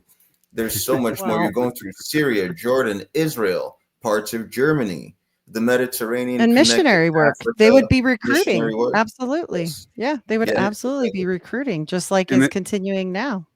And Well, the how one thing I can easy say- is it Go to ahead. send your kid off to mystery school if you just hide that? If you're from an elite bloodline and your kid needs to go learn some things at a mystery, college, that's a very simple thing to do if you're LDS, because you can just say that kid went on a mission and then for 2 years they're gone. So just saying. Huh. Well, no. On that same note, though, Heidi. So I think these things again, the advanced mathematics, astronomy, stuff like that, has been passed down through these generations and bloodlines. Again, for example, my forefather Abner Vance never went to school. He was a surveyor, much like all the rest of these guys surveying the mounds. Someone taught him advanced mathematics and surveying. And George Washington had those skill sets to the degree of a PhD level of mathematics at the age of 16, because these are passed down in their bloodlines and families, right? So what I'm saying is, there's within that kind of mystery school aspect passed down in these bloodlines, I think you'll see that's where this occultism grows, right? That's why we see folks like Pascal Beverly Randolph coming over here and being an integral figure. That's why we see Joseph Smith. That's why we see the integral figure of Parsons with these same lineages, right? Because this is stuff that's been passed down for many generations behind the scenes, if you will, unbeknownst to the general public, or even folks in that family who aren't in the need to know, right? And it goes back to, in my opinion, if you look at these bloodlines, it's comprised of the royal families, who again comprise the Knights Templar, who claim to be descendants from a different king and queen than the Vatican, right? Jesus and Mary, back to the Kingdom of Edessa in the Templars' opinion, which is interesting considering their first crusade was in the Kingdom of Edessa. So I think what goes on here is all of these bloodlines that have been put down, so to speak, by the Vatican and the crown, the English crown, they've, kept these occult understandings and teachings, whether it be math or some darker shit, magic style, within the bloodlines. And that's why we see these integral figures within these bloodlines imposing these things on our culture to this day. Yeah. And Shelly, like, this is the thing I was saying at the AM Wake Up chat we had like a couple of days ago. Like, in my opinion, it's like however you want to put it, however people take it, whether it's an allegory or real, whatever. I believe something goes down. It goes back to like Cain and Abel. It goes down to the building of these cities and foundations. It goes back to like Tubal-Cain. It goes back to the fall, some kind of transfer of something alien, something foreign to mankind. Absolutely, something yes, sir. Out there in a way, connecting with people in a way which never happened before, in a way that just changed things moving forward. It created the haves and the have-nots, which we had before, but now just went on a whole different level. What do y'all think about that? I think you're spot on. A little. I think you're spot on that. And the secret at some point in time was Sirius, and that's why we see it all replicated throughout all these ancient alien cargo cults, the worship, Mormons included. The Mormon God lives on the planet Kolob next to the star Sirius. So, yes, definitely. That's a great way to put it. I like your style, think sir. all that stuff is crazy. Like, I was just like, okay, all that stuff is crazy. You just made all that shit up. Oh, I still think that. Norwich. Yeah, I still think that. Even when I was growing up in the Mormons for my first 22 years of my life, I wasn't really I was into the ideas and I'd ask questions, but no one else was. It's not, again, these aren't things that are necessarily spoken about publicly. It's, you're $100,000 in a few years into Scientology before you find out in their ancient alien cargo cult who Xenu is. Right. Exactly. And for those that are uncomfortable with some of this chat, I get it. Like, we're Christians, it isn't the best thing to have to study, but also we're never going to get the answers that we need without studying these exact things. Like, people can say all day long, you're shielding or whatever, but you're not going to find your answers just like in a simple book. Like, they're going to hide this stuff. That's what they do. So the problem with organized religion is that each religion believes that they are the one true religion and everybody else are a bunch of heretics. Even within Christianity, all the Are different you quoting sects are Joseph like, Smith, ma'am? what? Are you quoting Joseph Smith when you say that? No. You may not have intended to be quoting Joseph Smith, but you quoted Joseph Smith, I assure you. oopsie, channeled. Almost verbatim. This is the way I've been my whole life. I grew up with my mom saying, No, oh, you're fine. I was just making a joke because you gotta hear Fast and Testimony Sundays. You got up every Sunday and you said exactly what you just said in front of everybody. From the time I was little, I heard my mom saying that Jesus was an alien. It's right there in the Bible. Just read the Bible. He came from outside and he saved everybody and then he left. This is just how I grew up. And I grew up Baptist, like and then I got into Wicca when I was in my early teens, and then I ran a New Age store for a couple of years, and okay, yeah, so like you met a lot of varying peoples, varying groups of oh varying god, peoples. yeah, a lot of different people. No, but you're spot on with the whole. This is the true religion. Everything else is right. I mean, this is. I mean, from my earliest childhood in Mormon in the LDS church, that's one of the they hammer that into your brain hole. I used to love talking to Mormon missionaries because I thought I was convincing them to be more open-minded about other religions and spiritual beliefs. Ooh, and then no, ma'am. The past year, I'm learning more and more. I'm like, oh no, that's not what I was doing. The teachings are strong. They were so strong they were going to teach you. Wow. You know what I mean? You weren't teaching them anything, in my opinion. I mean, that's what would be my general assessment of my interactions with such activities. It started when I was running the New Age store because, I'd run into. I used to wear pentagrams and stuff all the time. The store was called Pentacles. I'll get you. That'll get a Mormon's attention real quick if they see you. Yeah, I was a huge target from Jehovah's Witnesses and Mormons, and I'm like, oh yeah, Mormon pentagram. Kids are so sweet. Oh yeah. The Jehovah's Witnesses I used to run away from because they would just harass you, but the Mormons, I would just chill out and listen, talk to them. They're basically the same. Cool. As long as you're not an apostate, they'll chat with you. Yeah, this is all stuff I've always believed, and they always seemed really interested in the stuff I had to say. I really thought I was opening their minds to be more open towards other people's spiritual beliefs, and I guess I wasn't. That's a very reasonable thought. I agree with you. That's not how these things work. So the Jehovah's Witnesses are very similar to this whole conversation. Not only are they millenarianisms, they kind of came out of that same Millerism movement, where Oliver Cowdery. Not Oliver Cowdery. Why do I always forget that dude's name, Heidi? Yes. We do this every time. I think it is.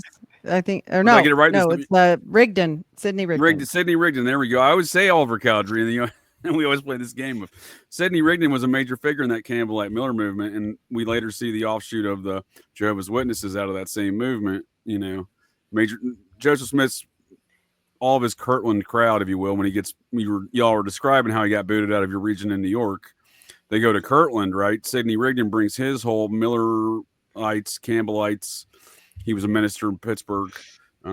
They brings him up to Kirtland, which is interesting too, because when you consider Solomon Spaulding, another member of the Society of Cincinnati, who wrote another allegedly fictional story about these mounds and these wars over here in America that was used as a basis, allegedly, as the basis of the Book of Mormon. I would say yes, because again, Solomon Spaulding was a member of the Cincinnati Appears out of New Hampshire, and he also knew the Smiths for a very long time, didn't he, Heidi?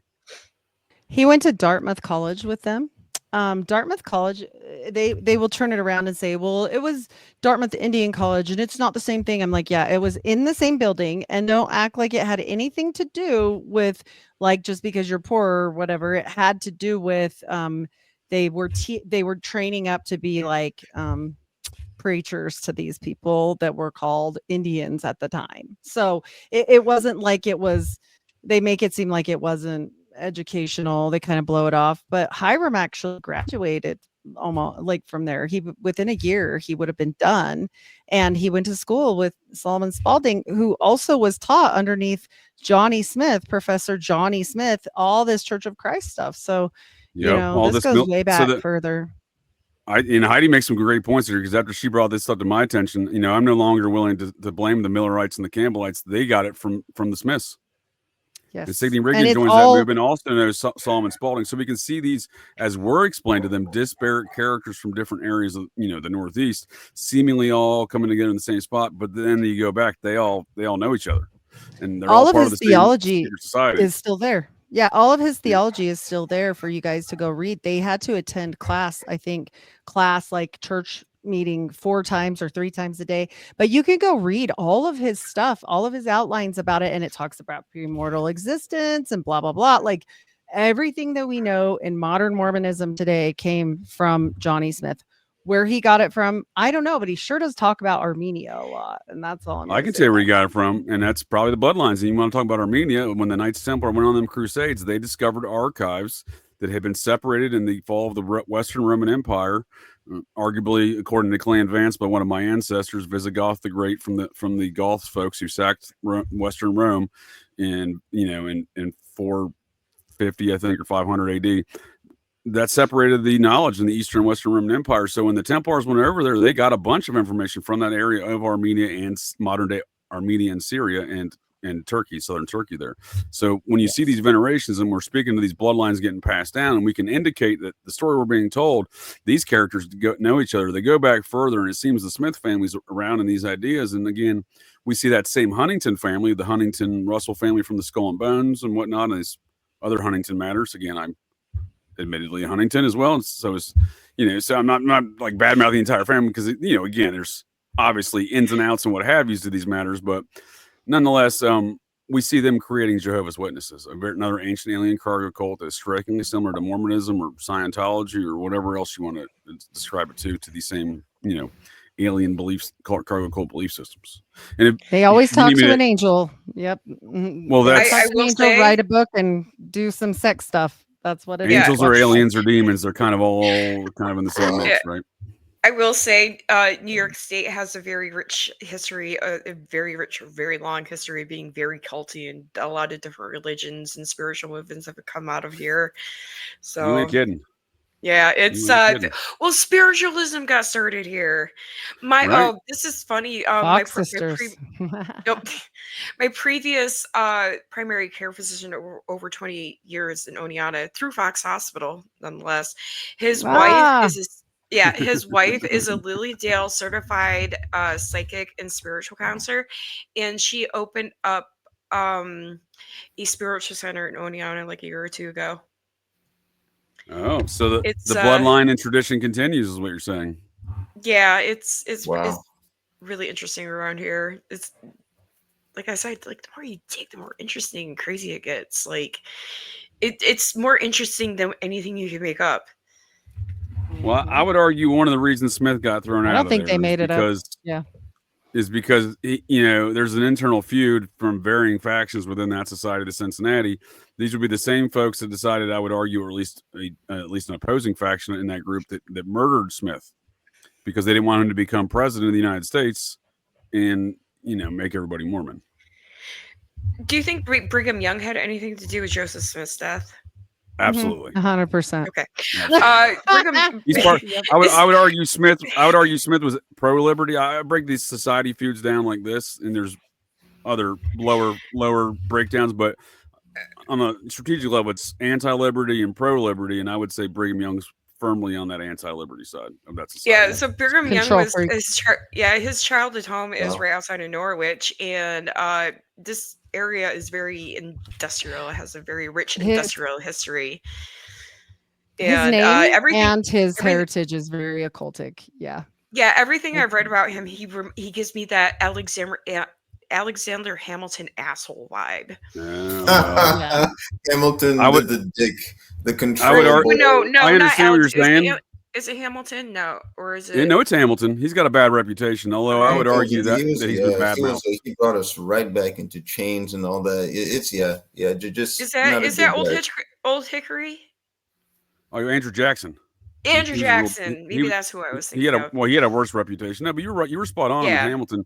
He got a smear campaign. So Alexander Hamilton was the second president general of the Society of the Cincinnati.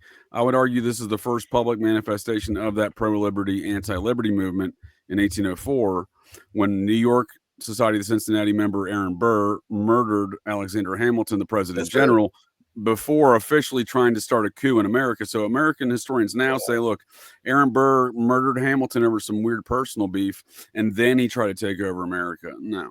He murdered the president general of the society, and then he tried to take over America. And again, he was a member. This is an internal factional dispute. So, and I would argue George Washington was poisoned on July 4th, 1799, when he retired and bestowed the new leadership of the society onto Alexander Hamilton. There was a vote. Makes sense. There was a vote, but he passed down the reins that day.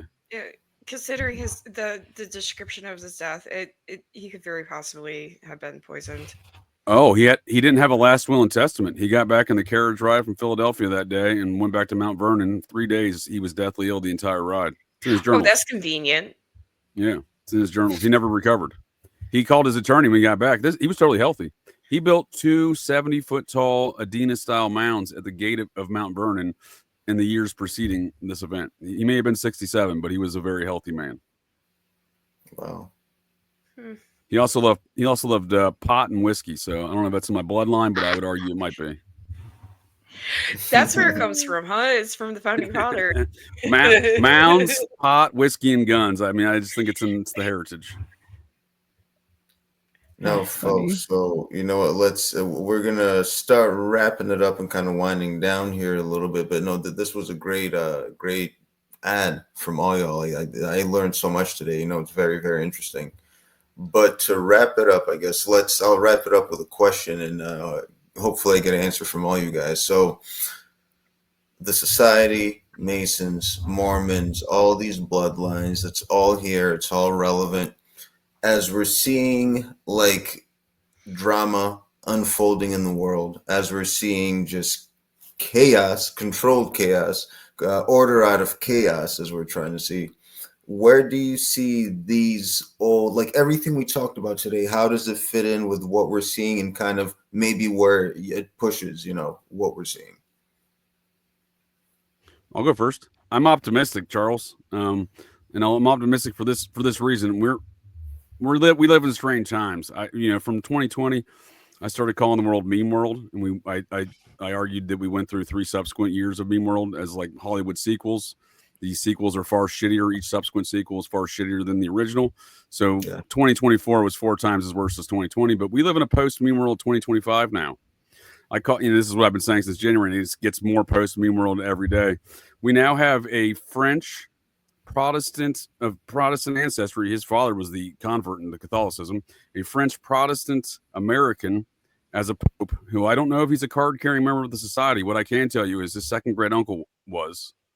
And I can also tell you that he's got another forefather in his direct paternal line. That's through his mother's side. And through his direct paternal line, who I believe was an admiral in the French chapter of the Society of Cincinnati. So do we have a Society of Cincinnati member as the Pope? I don't know. Wow. Just so saying. For me, I see a lot of things that are completely obvious to me. I mean, I think Hegel said it best, your kids won't accept communism, but we'll feed it to them one spoonful at a time. And by the time you realize it, it will already be done. So when we speak about this and people say, well, the New World Order is coming, I have news for you guys.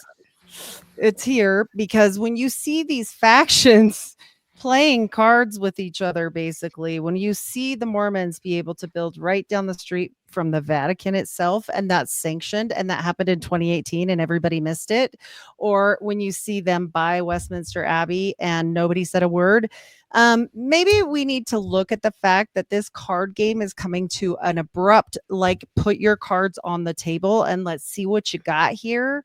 And so, I think that there is some games coming to a close. That doesn't mean our world ends, it just changes. And that also doesn't mean we don't stop putting ourselves in the position of staying close to God, being prepared for what we can do, and don't put your mental mindset into that 24 hours a day, because if you do, you're just powering it up. I completely believe that they do magic for a reason, and it is for energy. And so when we speak about this kind of stuff, we need to say, you know what? That's fine. Let them put their cards on the table. But one day we're all going to get super irritated and pissed off, and they're not going to want us to come to their door. So we keep positive until they force our hand. Period. Yeah. So Yeah. and nobody should be killing each other. I don't like it. So for that. Yeah, death is bad. May I add one caveat after Shelly answers the question, because I do want to frame something. As much as we discuss here tonight as facts, and I'm not disputing that we're not saying facts. I mean, these are all things that we can point to certain sources. I'm sure that I'm saying between Heidi and I that we've, all these society things we discuss and these other alternative painting of histories. I'm not inferring that, but I'm just saying, I do have some other thoughts on this idea of how much we do know or how much we don't know kind of idea. The more you learn, the less you know. There you go. Yeah. Well, I mean, to my point though, if I may, then we how many things have been written, talked about, TV shows, podcasts, etc., on the JFK assassination? I mean, endless, right? So a guy I had, frequent guest on Operation GCD, host of Raised by Giants, Ryder Lee, he presents an interesting argument by going through the Zapruder film and proving that it's all, did a whole documentary on, it's on Netflix, Amazon, Tubi, stuff like that. It's called JFKX. They demonstrate how it was all a work of Hollywood, that entire Zapruder thing. That was not actually shot in Dallas that day, etc. The whole thing, they debunked the whole video. So considering that, we know JFK was a member of the Society of the Cincinnati. We know his father-in-law, Jack Bouvier, was a hereditary member from the Maryland chapter. Heidi brought that to my attention, some of her research, and it brings some interesting elements to that situation, because Lee Harvey Oswald is in all likely probability hereditary member from his third great-grandfather, Captain Joseph Oswald, in the Society of Cincinnati. His third cousin Oswald, once removed, Teddy Roosevelt. So what do we really know about this world when we're considering all these things, right? It's all related. And plus, like, there are so many theories out there about everything. All we really know is that we're not being told what really happened. And we only have our ideas. It's just everything is a lie. And you can just only have our ideas and be like, I believe this. This is how I want to live my life.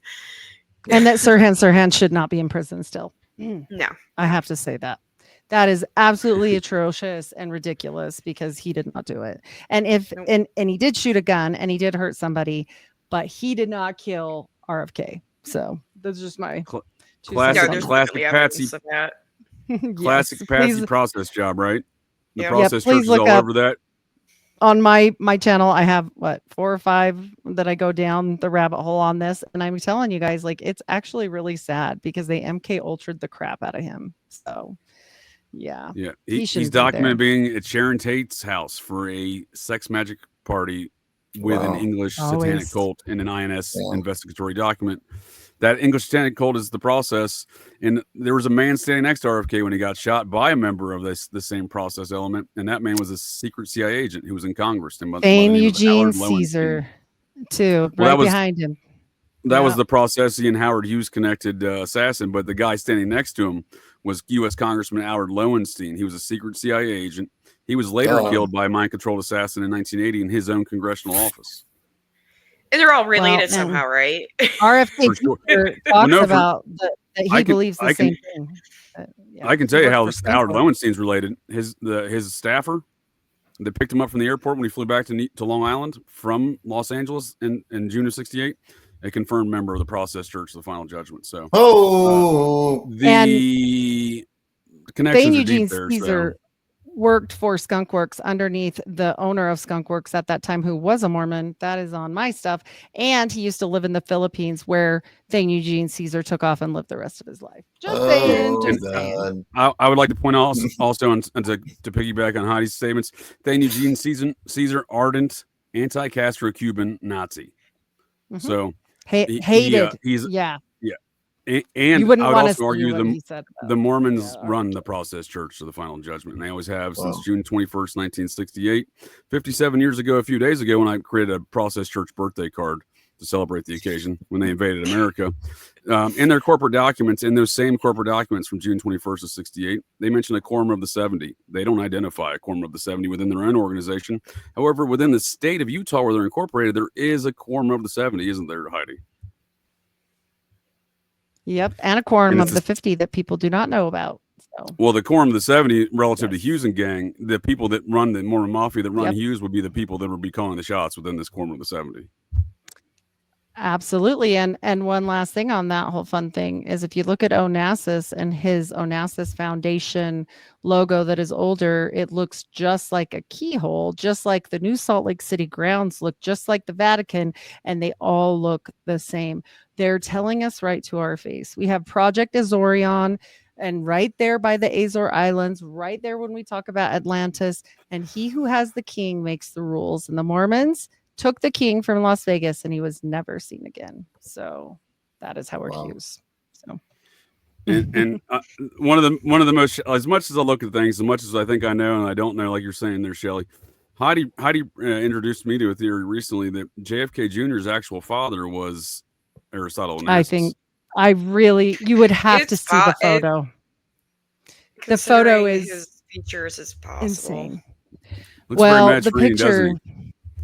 The picture guess of who? them side by side is fantastic. That's on my Jackie O show on my channel. So I think you it's guys uncanny. got was to see cheating on that. Jackie, so I wouldn't be surprised if Jackie got No, knocked up by. no. Yeah, Yeah. It's just Well, it Jackie, happens. her horse trainer from when she was 8 years old is George de Mohrenschildt. Which And is if you another know reason anything why we should about question the JFK, JFK assist. Yeah. Mhm. Wow. It's a whole thing. Yep. Yeah, that's Lee Harvey Oswald's CIA handler. You mean to tell me he's known Jackie for what, 60 years by that point? Uncle, Wow. just like 50 Netanyahu for years? Elon, just in case people don't know that. Well, to don't make the JFK rules. Jr., Jack Bouvier passed down his hereditary membership in the society in the Maryland chapter, possibly also the French chapter. I haven't confirmed that, but definitely the Maryland chapter. He had one paternal descendant, JFK Jr.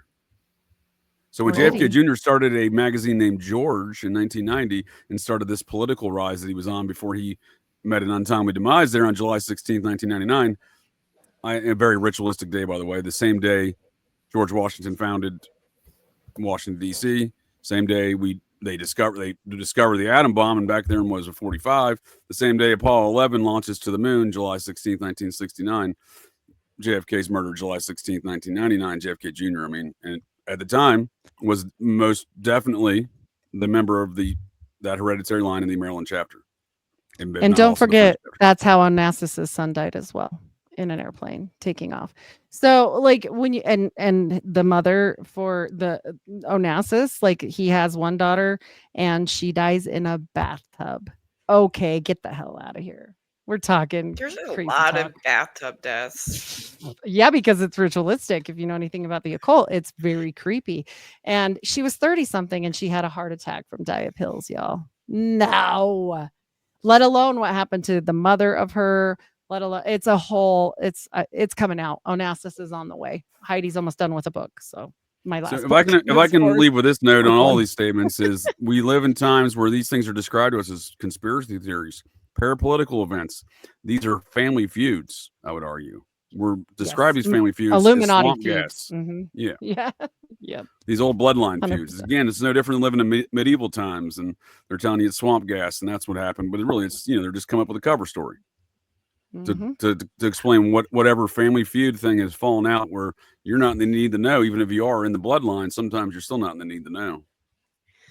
Yes, it's all back to the Yeah, McCoys, I right? agree. Like the Yep. what you call it in McCoys. I can't remember the other one. Hatfields. Hatfields Ma'am, are you McCoys. saying the Hatfield and McCoys? I'm both Hatfield and Yes. McCoys. So I what don't are we know. talking You got to here? fight yourself.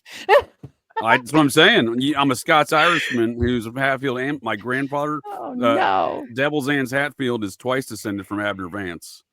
So my second great grandfather Vance is his first cousin. Twice. I don't know how you keep his track mother's of his that. first cousin also. So that's a different story altogether. But Abner Vance is allegedly buried next to Devil's Anne's today. But my grandmother Vance was a McCoy. So it's a union between those two same. So are you constantly at battle with families. yourself? Always. I'm Scotch Irish too. I'll fight myself if you give me enough time here. Me and JJ found out we were related amongst all these checking things out, and we're not kidding. So No, I believe you. Trust me. I've been doing the same thing too. Yeah. There's few bloodlines right there, the Hatfields and McCoys. I can demonstrate how they've intermarried. Now I'm not the only example, but that some of the direct kids of those two feuds at the time are intermarrying. And we look at these things and we wonder, why is that one the most talked about feud? There was longer feuds, more bloody feuds, more murderous feuds, or is that the most talked about because that's the great grandson of George Washington, Devil's Anne's Hatfield? Oh, I Makes didn't know sense. that. Wow. Wow. You see what I'm That's saying? wild. He's twice Abner Vance is Devil Zane's Hatfield's grandfather twice over, both through his mother and his father. I don't know how you keep track of this. I can get the king one because that's the only one I know. Well, it's my family I tree, know man. So 10. and Oh, it's the family cemetery. They're buried on top of a hill down there in Logan County. So it's been man. a long interest of mine with specifically those folks there. Well, I dare say it's one nation under Freemasonry and magic on the side. So it's a little hard to do the Pledge of Allegiance now, knowing that, but we still stand because we love all the people that have served for our country. But the words do not come out anymore. I just, it's so hard knowing, we're not pledging to anybody but God anymore. Sorry, not in my house. My son brought that up. Yeah, and so, but it's hard to have everything shattered. They say no one. What do they say? Don't meet the people you look up to or something because you'll be disappointed. Don't meet And your heroes because you'll be disappointed. So it's kind of one of those things. But like I said, at the end of it all, we all become brothers and sisters in Christ. And so we just band together and make new families. It's fine. We'll be our own heroes. God can have us, and that's all we need. So uh-oh. Charles, are you talking? Life goes on ultimately, and freedom is there. Exactly like I was saying, Heidi, I totally agree. But no, folks, I appreciate it. Y'all just dropped a lot of bombs. Y'all really kind of made connections. This ended up being a family reunion, like I said. This is pretty awesome. It was a nice little things. But folks, let's start with the lady, Shelly. Where can people find you? Shout out your stuff, everybody. You can find me at Poison Owls on Twitter, also at Anarchist Co, all over the place, and anarchistcollective.com. It's anarchist art collective, and most Sundays we have open mic night on Rumble, and it's the Anarchist Collective. It's pretty easy to remember. That's fun. Open mic. That's fun. I'll tune in sometime and check that out. That sounds like a great time. And thank you for having me on. Thank you for coming on. And JJ, always a pleasure.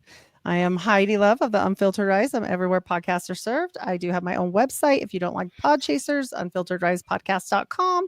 And I do have a Patreon if you can't get enough of my blabbing mouth. So there I am. JJ. I'm up next. Okay. Now, Charles, I always appreciate the invite and conversation, sir. Always a good time.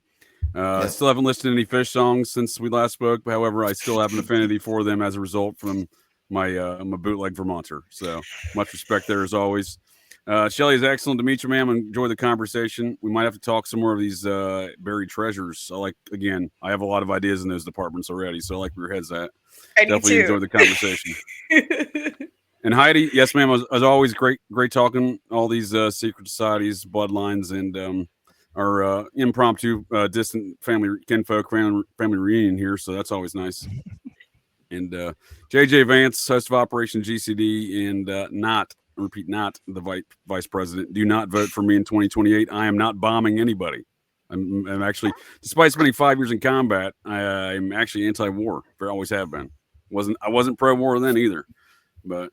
Nonetheless, my links, I'm sure Charles put in the notes. I'm doing live stuff. I probably more days than I can even keep track anymore. But I got Operation GCD Sundays and Operation GCD Thursdays that I do on the Patreon. Sundays I do my tales of true crime and high weirdness that have been in my life as I've traveled the world in America, in the Air Force, and other activities that I've done in the years as a poster child for the U.S. Air Force military police at one point in time. And I know Charles and I shared some Air Force stories or some war stories there here last time you were on Operation GCD, and I always appreciate sharing some tales like that. So, but then Operation GCD Thursdays, the anatomy of satanic panic.